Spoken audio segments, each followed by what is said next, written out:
thinking about our bluegrass state and where we are with the state of breastfeeding, 1 in 9 babies are born premature in the state of Kentucky, unfortunately. And we know that human milk is saving lives and saving the lives of these most medically fragile babies.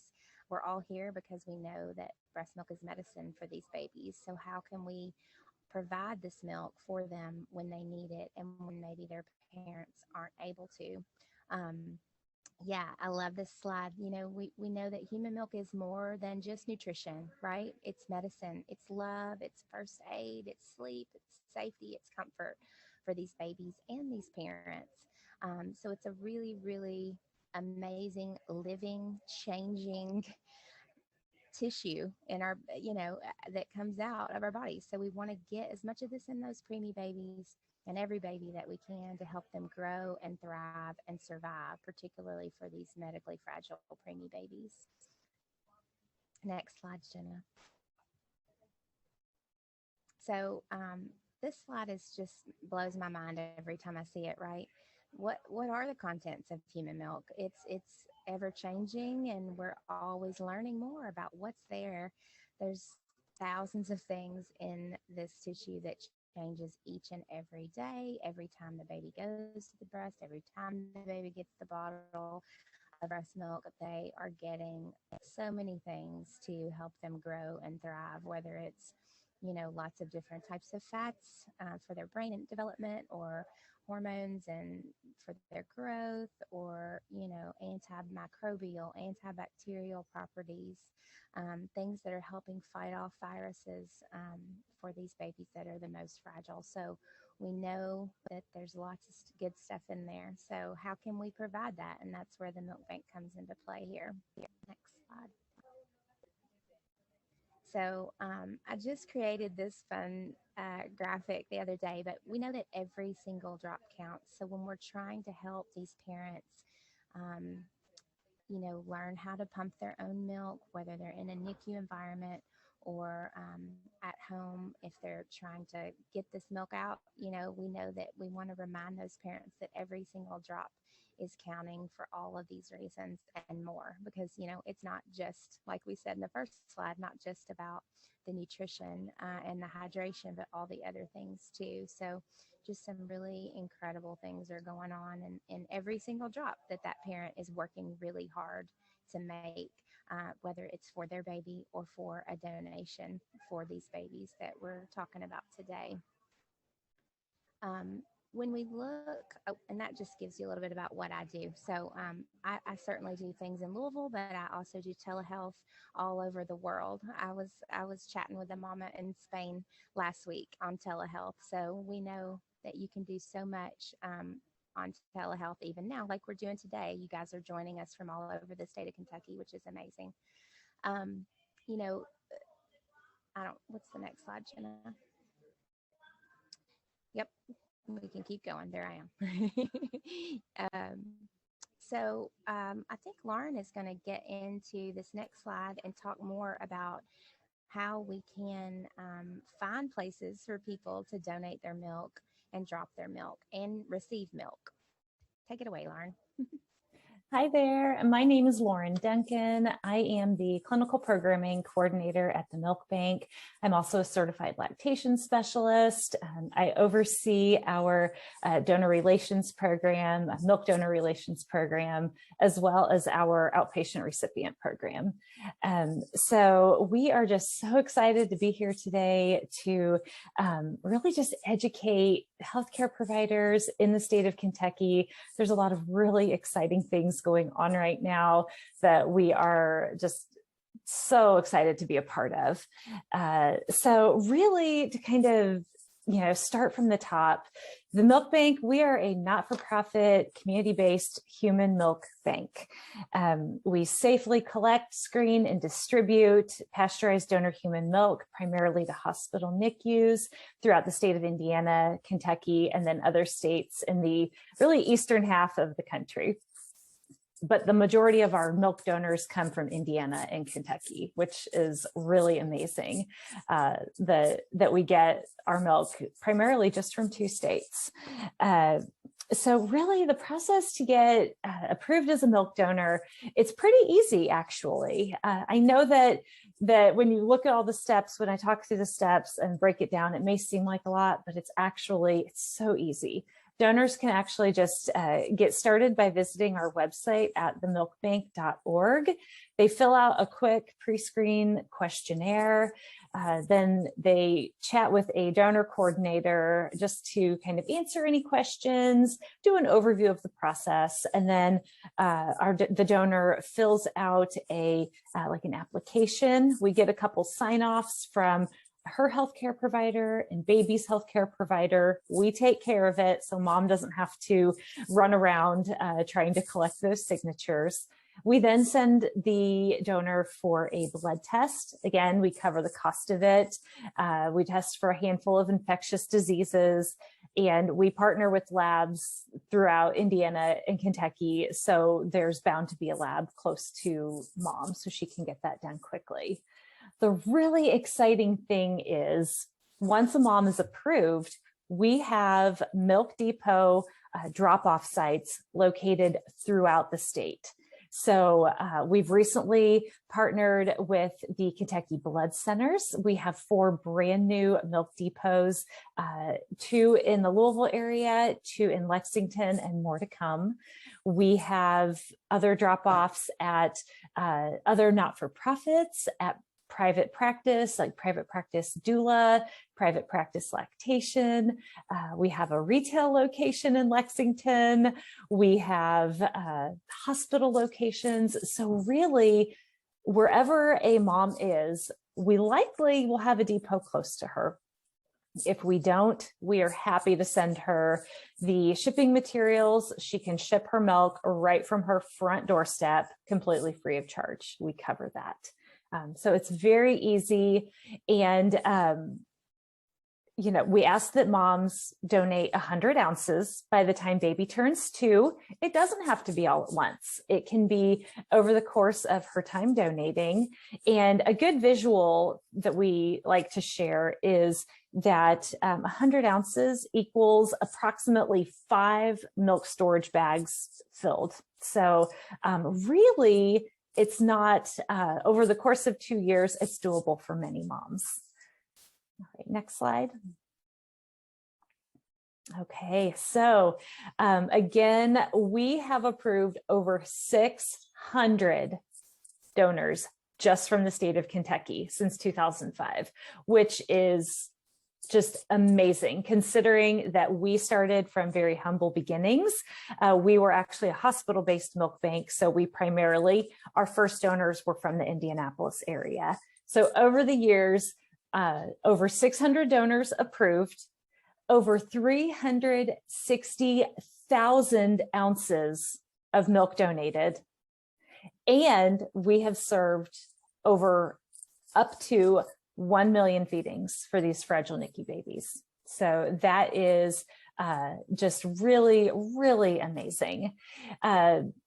In our outpatient services that I had briefly touched on previously, we serve primarily in hospitals, but we do have some outpatient families that receive milk, whether it's short-term, they just need that little bridge while mom works on her supply, or we do have some long-term recipient families, whether there's a medical indication that baby can only receive breast milk and mom just can't keep up. Maybe mom has a medical indication and so does baby. And so we have those services as well for these families to ensure that baby is getting the best start to life that they can. And then we also, for our milk donors, we have services for donors who are donating after a loss.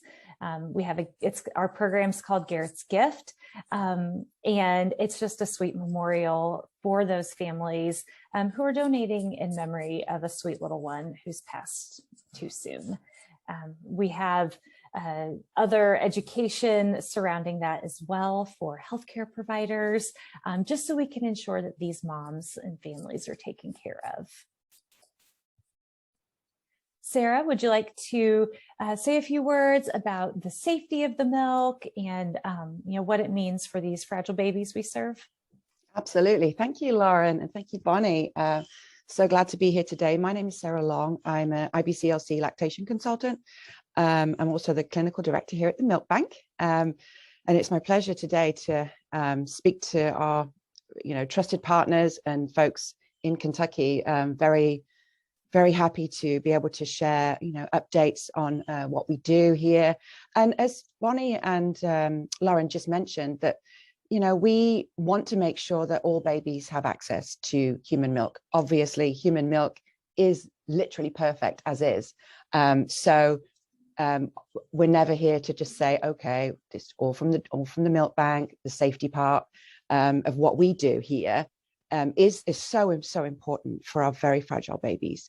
At the end of the day, everything that we do, again, it's the perfect solution for all infants to have their own mother's milk, but we must exist to be able to provide that safety part that's so important for very, very fragile babies. They are very delicate. They're trying to develop. We want to make sure that we provide them with that protection. That's really why we exist. We're not here to replace mother's own milk. Mother's own milk is always the best. So just a quick flip through. There's so many details I would love to go into, but we'll just really highlight the factors of why it's so important, again, for these fragile babies. As Lauren just mentioned, the donors are walked through the process for screening. It is fairly straightforward health screening questions that you would expect, very similar to if you've ever donated blood, very similar questions. Just a little bit extra, we have to find out if mothers have taken any medications. There are so many medications that are absolutely safe for these very fragile babies, and of course for mother's own baby. However, we do need to make sure we screen out potential medications that might not be compatible with a premature infant. But again, there are so many, and as the research keeps coming, shows us that many of these medications are actually very, very safe. So that's part of the safety process in our screening. In addition, we do pay for a blood test for our donors. We must have that blood test. Again, it's the obvious communicable diseases that our mothers would have had in their pregnancy, but we need that addition to the layer of safety there to make sure there's no communicable diseases. On top of that, once we have approved our donors, we then, again, we're constantly in touch. We provide that education so that they can safely collect and store their milk. We'll do everything we can to make sure that those donors are well taken care of. And once the milk is received here at the milk bank, so we have our depot spots that Lauren just touched on. We get the milk safely shipped here. It's frozen, and then it comes to us, and we pasteurize the milk.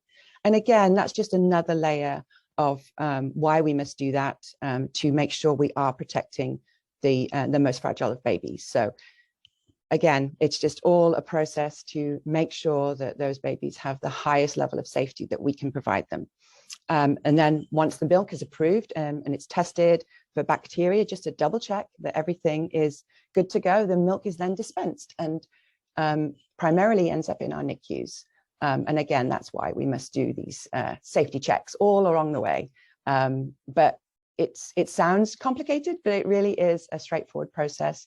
But of course, there is a lot that goes into that. So which is why milk banking is so important to make sure these babies are safe. Thank you so much, Lauren and Sarah, for that information.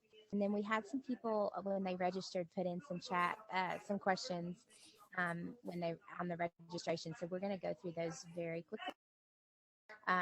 Can all the local milk collection sites be discussed? So I think we did that, but I think, Jenna, if you could go maybe share the screen and go back to that slide with the Kentucky map and leave that up so everybody can kind of see based on where you're located, what's going to be the closest option for your patients. There we go. So you can see at the top, we've got the ones with the little pins, the pink, blue, mint green, and purple pins are, the donation drop spots. So for people who have been screened and been approved for donation. They can drop at these locations. And then the ones with the stars are going to actually be milk pickup spots. Lauren, could you talk just really quickly about those pickup spots for us? Yes, absolutely. So they are what we call DMX, or Donor Milk Express sites. We have a super easy portal online. You just click on our website, Get Milk, and you select Donor Milk Express.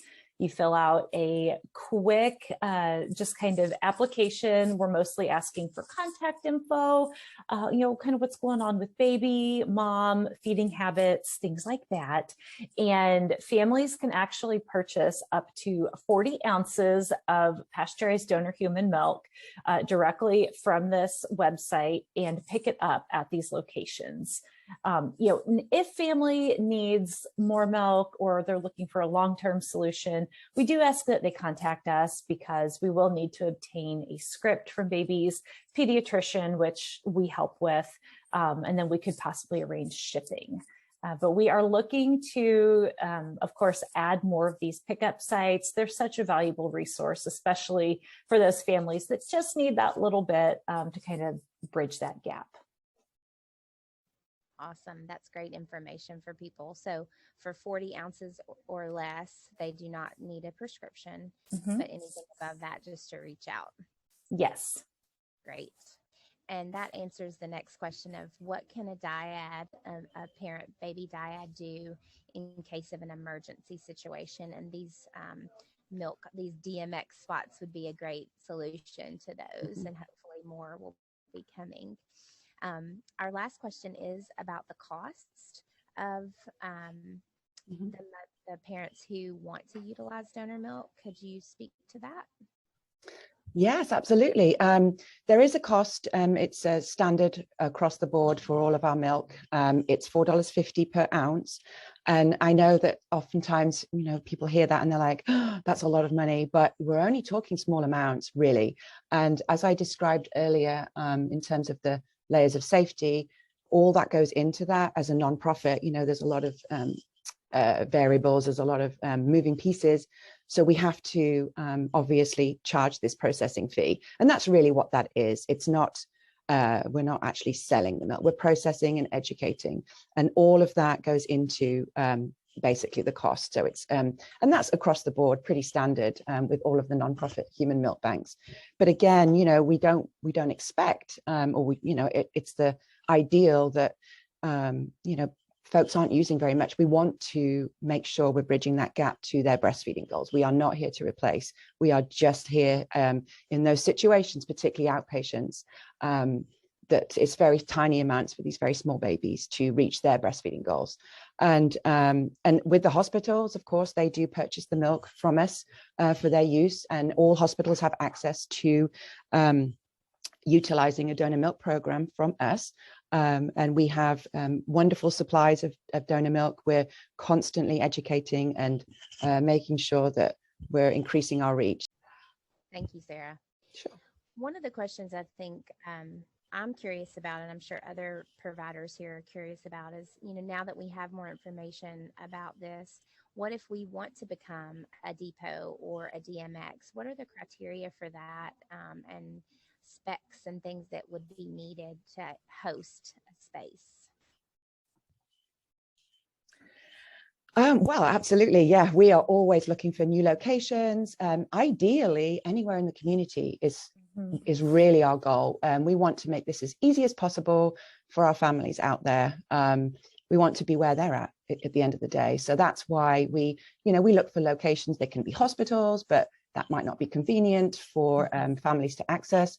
So places like, as Lauren touched on earlier, baby boutiques or community centers, health centers, pediatric offices, OBGYN offices, anywhere where we know the families can access easily. In terms of space, it really doesn't have to be a huge physical space. We will purchase the freezer to house the milk, whether it be a depot drop-off or as the Donor Milk Express, where the milk is there to be dispensed. It really does not need to be a huge space, and we do ask for really very low time commitment. As Lauren also mentioned earlier, we have worked very, very hard to make sure it's as easy as possible if you are using the DMX. So it's all online. So quite literally, it's just showing the staff member who's housing the depot or DMX, if you were purchasing milk, just to show that you've purchased the milk, and then they dispense. It's quite straightforward. Wonderful. It's great to know. It sounds like a pretty simple process. So Yes. one of the things we're asking for the providers to do is, if you do need some more, if you'd like some kind of marketing materials to place in your office spaces, or you're interested in becoming a depot or a DMX, feel free to either put it in the chat here, or you can email the Milk Bank directly.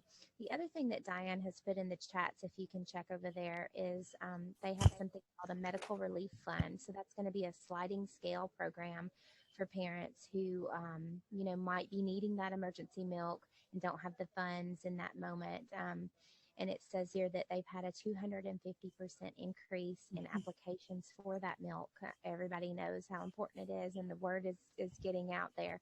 And even with that increase, they've not turned anyone away who didn't have the means to pay for that emergency milk when they needed it. So direct your clients to that information if they are concerned about the cost for that milk. Yes, we will do everything we can to make sure that no infant isn't able to get milk. We do everything we can to make sure everyone is served. And just a word about the medical relief fund.